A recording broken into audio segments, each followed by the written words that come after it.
कर दूं तुझको गले लगा कर। এক্সকিউজ মি কি অ্যাকচুয়ালি আমরা আজকে সকালে সব ফ্রেন্ডরা মিলে কক্সে আসি, দেন বাস থেকে নামার পর আমি একটু ওয়াশরুমে যাই, আমার ফ্রেন্ডরা আমাকে রেখে সব চলে যায়। এখন এখানে তো আমি কোনো মানুষও দেখতেছি না, প্লাস কোনো গাড়ি, তার উপর কোনো নেটওয়ার্কও নাই, আমি ওদের সাথে কোনোভাবে কন্ট্যাক্ট করতে পারতেছি না। এখন আমি তো এখানে একদম হারিয়ে গেছি। একদিনের জন্য ট্যুরে আসছেন? What is that life? হ্যাঁ, আমার স্যাড লাইফ। আপনার কোনো সমস্যা? না, আমার আবার কিসের সমস্যা? Now can you please help me? Ya sure. আমরা সব ফ্রেন্ডরা মিলে ইনানি বিচে যাওয়ার কথা, আমি শিওর আমার ফ্রেন্ডরা ওই বিচের আশেপাশেই আছে। কারণ আমার সেখানে আপনাকে নিয়ে যেতে হবে। জি। আর সেটা আমি কেন করব? আপনার যত টাকা লাগে আমি আপনাকে দিব। আপনার কি মনে হয় এই পৃথিবীতে সবকিছু টাকা দিয়ে হয়ে যায়? মানে কিছু না। আচ্ছা চলুন, আমি নিয়ে যাচ্ছি, আমার কিচ্ছু লাগবে না। ওকে।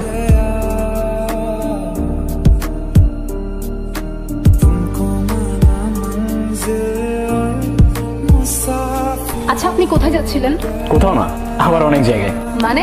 এই তো সময় যেদিকে যাচ্ছে আমিও সাথে সাথে চলে যাচ্ছি। বাই দ্য ওয়ে, আমি স্টপ। আপনি আপনার নাম বলবেন, তারপর আমরা একে অপরকে জেনে যাব, কোথায় থাকেন, কি করেন। Oh wow, same pinch, what a small world হয়ে যাবে। অনেক ভেবেচিন্তে কথা বলতে হবে, আপনাকে লেন লেন জোক শোনাইতে হবে, ইমপ্রেস করে ট্রাই করতে হবে। অনেক টাফ, আমাকে দিয়ে হবে না। মানে কিসের সাথে কি? আমি তো সিম্পলি পরিচয় হচ্ছিলাম। পরিচয় হয়ে কি লাভ? এমনি তো ভালো। আমি আপনার কাছে আগন্তুক, আপনি আমার কাছে। জানেন, এই জায়গাটার সাথে না আমার অনেক পুরনো একটা সম্পর্ক আছে। যেমন এই জায়গায় আমি আমার সব থেকে কাছের মানুষটাকে পেয়েছিলাম, আবার এখানে হারিয়ে ফেলেছি। হারিয়ে ফেললেন কিভাবে? সে অনেক লং স্টোরি, পরে না হয় কখনো বলবো। আপনার স্টোরি, আপনার ইচ্ছা। আরে ওই তো ওরা আমাকে না পেয়ে মানে অনেক টেনশন করতেছে। চল চল তাড়াতাড়ি যাই। চলেন। কি আইরা, কই তুমি? ফাইজলামি করতেছো? ফোনটা অফ করে রাখছো, কতক্ষণ ধরে আমি তোমাকে ফোন দিচ্ছি। আমাকে বলতে দিবা তো? কোথায় আমাকে রেখে চলে আসছো? আমি কেমন আছে জিজ্ঞাসা করবো, তা না উল্টো আমাকে ঝাড়তেছো। উনি কে? ও আচ্ছা, পরিচয় করে দি। উনি হচ্ছে আমার ফ্রেন্ড, এই রাস্তায় পরিচয় হয়েছে। Hello hello hello. আচ্ছা শোনো, আমাদের এখন ঢাকা ব্যাক করতে হবে, আমার ঢাকা অনেক কাজ আছে, আমরা এখন ব্যাক করছি। আজকেই তো আসলাম, একটা দিন থাকি, দেখো কত সুন্দর জায়গা, একটু একটু ঘুরি।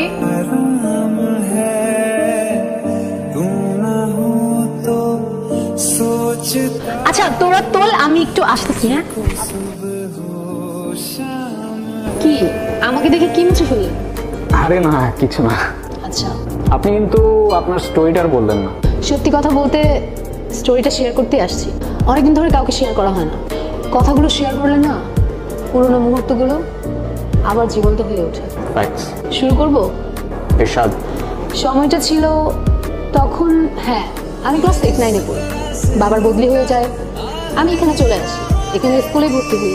প্রতিদিন স্কুলে যাওয়ার সময় ওই ছেলেটা একটা করে চিঠি লিখে। প্রথম কয়েকদিন তো আমি কখনোই চিঠি নিতাম না, কিন্তু একদিন চিঠি না নিয়ে আর পারলাম না। এত সুন্দর করে কথাগুলো লিখতো।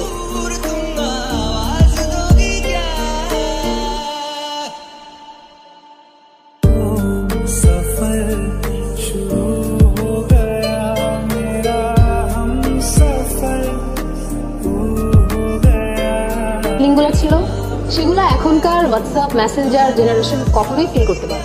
প্রত্যেকটা অক্ষরে কেমন যেন মায়া ছিল। জানেন, ও প্রত্যেকটা দিন চিঠি লিখতো, প্রত্যেকটা দিন। আর এত সুন্দর করে চিঠি লিখতো, আগেই তো বললাম, মানে ওর প্রেমে পড়তে আমি বাধ্য হয়েছি। ইন্টারেস্টিং। আচ্ছা তারপর কি হলো? তারপর আর কি, ওর সাথে সাথে আমিও ওকে চিঠির উত্তর দিয়ে আসতাম। এরকম করেই কাটছিল। আমি ওকে না দেখেও ওর মায়ে পড়ে গেছি। আপনি যখন স্টোরিটা বলতেছিলেন না, আমার ইমাজিনেশনে সবকিছু ভাসছিল। I don't know why. আচ্ছা, আমাকে ডাকতেছে, আপনিও আসেন না? না না, you guys carry on. আরে চলেন না।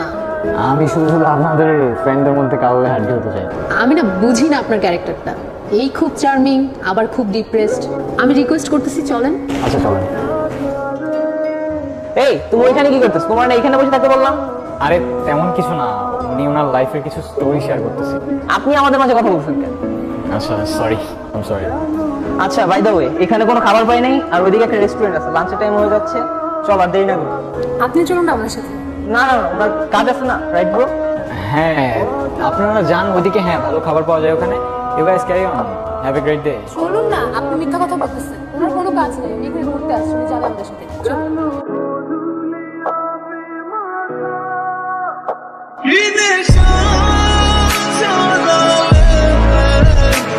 ইমন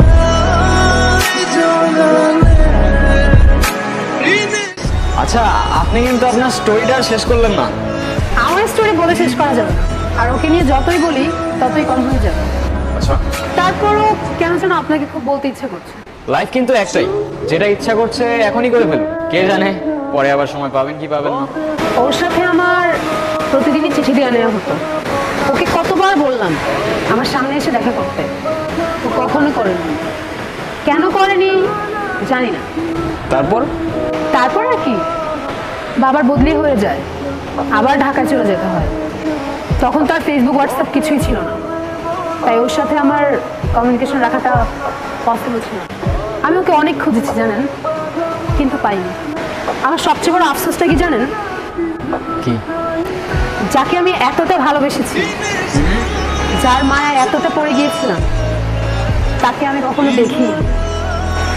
আপনার চোখে পানি কেন? কিছু না, এমনি। আপনি ওকে খুব ভালোবাসতেন তাই না? তাহলে ওই ছেলেটাকে বিয়ে করছেন যে? ওর সাথে আমার ফ্যামিলিগত বিয়ে, ওই যে দেশি কালচার, বিয়ে তো একটা করতেই হবে, সেটাই করছি। ভালো থাকবেন হয়তো। আচ্ছা, আমার না চলে যেতে হবে, আমার হাতে আর তেমন সময় নাই। আমার আজকে রাতেই ফ্লাইট, মিস করা যাবে না। চলে যাচ্ছেন? হ্যাঁ। I have something for you. কি? This is for you. আমার জন্য? আমার জন্য হয় কিভাবে? আপনার সাথে তো আমার আজই পরিচয়। এটা কিনলেন কখন? আপনি মজা করছেন তাই না? সময় হলে ঠিক বুঝতে পারবেন। আসি, ভালো থাকবেন, নিজের খেয়াল রাখবেন, আর ফাঁকে থাকলে আবার দেখা হবে।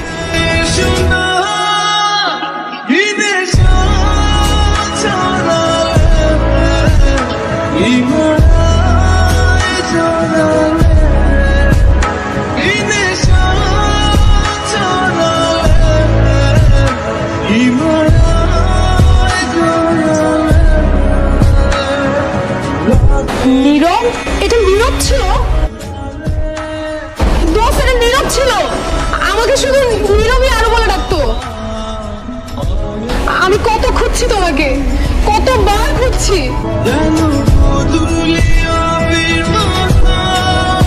আবার এত কাছে বেরো হারাই ফেললাম। আরও আমি ছোটবেলা থেকেই খুব ইন্ট্রোভার্টেড ছিলাম, কারোর সাথে কথা বলতে পারতাম না। আর সেখানে আমি তোমায় ভালোবাসতাম, কিভাবে তোমার সামনে গিয়ে দাঁড়াতাম আমি বুঝতাম না। কিন্তু আমি সেদিন এসেছিলাম আরও, তোমার চিঠিটা পড়ে সেখানেই দাঁড়িয়েছিলাম। প্রতিদিন আগের মতোই চিঠি দিতাম আর দাঁড়িয়ে থাকতাম তোমার অপেক্ষায়, কিন্তু তুমি আর আসোনি।